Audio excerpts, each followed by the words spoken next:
Setiap kamu mau tidur, maka setan itu bilang, akhiri melek kamu dengan keburukan. Malaikat membisikkan, akhiri kebaikan. Nah, mana yang kamu ikuti coba? Kalau ngikuti malaikat, ya akhirnya karena sudah akrab dengan malaikat itu, orang itu yang diikuti siapa toh? Yang akrab toh, temannya akrab toh. Kalau ada teman yang nggak kenal dengan teman yang kenal, sama-sama ngajak, mana yang kamu ikuti?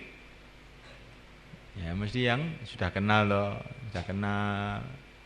Begitu juga kalau orang itu sudah terbiasa dengan malaikat,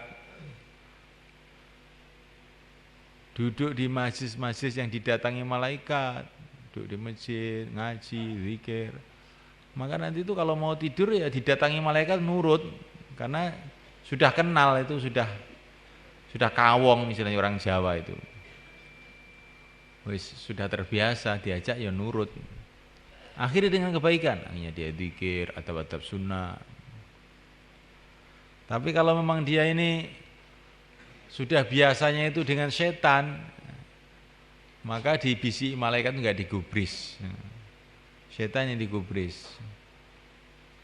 Ini kalau orang kampung ini mau tidur,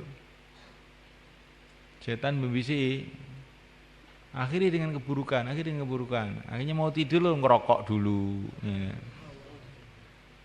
Mau tidur kok ngerokok? Kalau nggak ngerokok nggak bisa tidur Pak saya ini. Oh iya. Kalau santri enggak, kalau ngerokok dipentungi pengurus. Maka kalau mau tidur dibisikkan. Akhirnya dengan keburukan.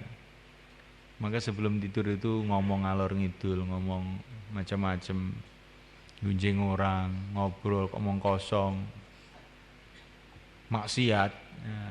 Nah, cari teman yang ganteng-ganteng.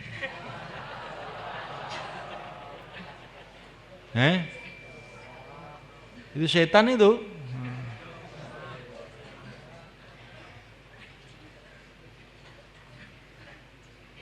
Ini yang bikin disamber meledek ya ini. Kok tidak disamber meledek, nggak disamber halilintar, itu sudah rahmat Allah tuh. Gara-gara di pondok ini masih ada yang ngaji, yang doa, yang nangis, makanya yang maksiat pun masih dilindungi oleh Allah. Kalau tidak, itu bisa ambruk itu kan. Pondoknya itu bisa ambruk. Enggak ambruk itu sudah rahmat Allah. Ngerti? Saya ini juga orang pondok. Maka kamu hati-hati, setan itu pandai. Maka sebelum tidur itu sholat 2 rakaat, ya, wudu yang baik sempurna, pakaian yang sopan. Jangan kalau tidur itu tidak berpakaian sopan. Niatkan kalau tidur itu mau jumpai Rasulullah itu loh. Oh nanti itu Masya Allah. Kalau enggak ya minimal jumpai sahabat atau jumpai para wali-wali Allah. Di tidur itu maksudnya perjalanan ruhani, mau sowan pada para wali-wali. Itu kalau kamu niatnya begitu, insya Allah suatu saat itu, entah dengan mimpi, entah dengan perasaan hati, tidur pun akan mendatangkan barokah. Maka Syekh Muhammad Ilyasu ketika sudah tua mau wafat itu, beliau bilang sama santri-santrinya, kasihlah saya waktu tidur lebih banyak katanya. Karena saya ini kalau tidur banyak ilham-ilham baru Allah datangkan dalam hati saya. Saya itu dulu tuh mau kerja dakwah itu asal mulanya karena tidur. Itu tidurnya wali itu loh. Tidurnya wali, bangun tidur malah kuat dakwah. Kalau tidurnya yang nakal, tidur malah ikhtilam. Ya. Tidur apa? Sunati sana. Santri kok tidur ikhtilam, santri apa itu? Al-ihtilam minasyaitan. Ada seorang wali itu sudah bertahun-tahun tidak ihtilam. Dia cerita, saya ini sudah berpuluh-puluh tahun nggak pernah ihtilam. Satu saat saya di Mekah, itikaf di Masjidil Haram. Karena perbuatan dosa saya jadi ihtilam. Maka santrinya heran, Syekh, dosa apa yang kamu buat sampai dihukum oleh Allah jadi ihtilam itu apa? Ketinggalan sholat jamaah. Loh. Jadi kalau bangsa wali itu ketinggalan sholat jamaah dianggap dosa dan akibatnya nanti ihtilam. Maka kalau kamu ihtilam, cek itu amalan apa yang saya buat hari ini. Padahal ihtilam itu kalau menurut hukum kan tidak dosa atau orang tidur. Gitu. Tapi kalau menurut pandangan para wali-wali memang tidak dosa, tapi itu akibat dari dosa. Dan dosanya wali dengan dosanya santri lain. Wali itu ketinggalan sholat jamaah itu sudah merasa dosa. Kalau kita ini sudah nabrak-nabrak apa-apa, alah dosa kecil aja. Lah kamu juga kecil, dosa kecil aja cukup untuk memecahkan kepala kamu. Orang kecil itu dosa kecil pun sudah bahaya. Cilik dosa sisan. Oh. Masya Allah. Kita perlu kita renungi perkara ini. Hidup sekali kok dosa, kok berbuat dosa. Kalau bisa itu orang itu hidup sekali yang bersih. Dan yang paling berkesempatan untuk bersih itu santri ini. Kalau kamu tuh enggak keterlaluan, mau dosa apa tuh kamu tuh? Mulai pagi saya malam ngaji aja. Tapi setan itu merusak kita dengan kelalaian-kelalaian. Akhirnya kelalaian itu tiba-tiba dalam ibadahnya, dalam ngajinya itu terjadi dosa.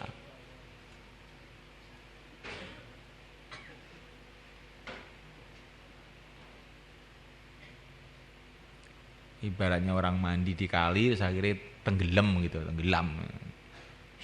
Maunya membersihkan diri malah membunuh diri. Karena nggak hati-hati.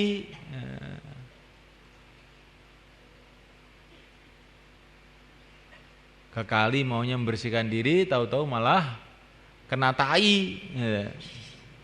Karena apa? Tidak hati-hati. Maka orang itu perlu hati-hati. Apa saja hati-hati. Apa saja yang bisa mendatangkan bahaya, jauhi.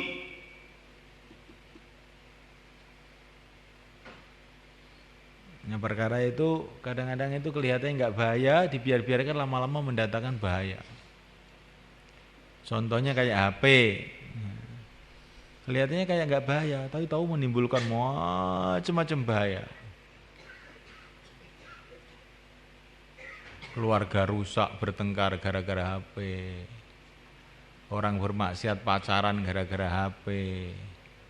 Sekarang ada lagi HP digunakan dengan perdagangan dengan internet.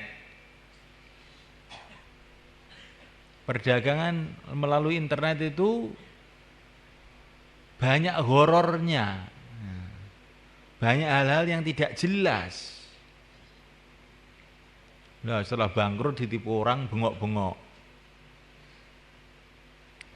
Nah, sumbernya itu ya HP itu. Maka HP itu hubungan pengerusakan ya HP itu. Tapi sumbernya itu kalau dipikir-pikir bukan HP, ada yang lebih dalam lagi. Sumbernya apa? Sumbernya kayaknya banyak ghaflah, lalai. Karena banyak lalai, akhirnya iseng-iseng putar HP, iseng-iseng baca koran, iseng-iseng baca majalah, iseng-iseng. Lah di situ itu akhirnya tenggelam.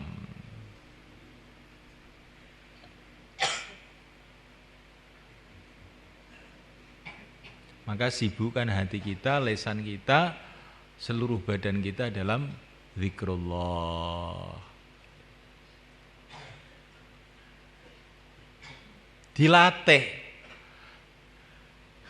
Kita menyadari kita ini banyak lalai, banyak lupa, banyak salah. Tapi jangan terus-terusan begitu, usaha. Taubat. Ini tiap hari itu terjadi perbaikan.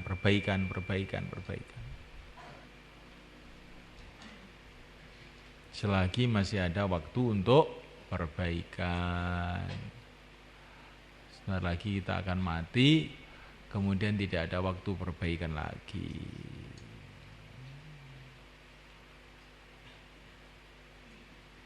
Orang itu menyesal setelah kesempatan berlalu, ya kan?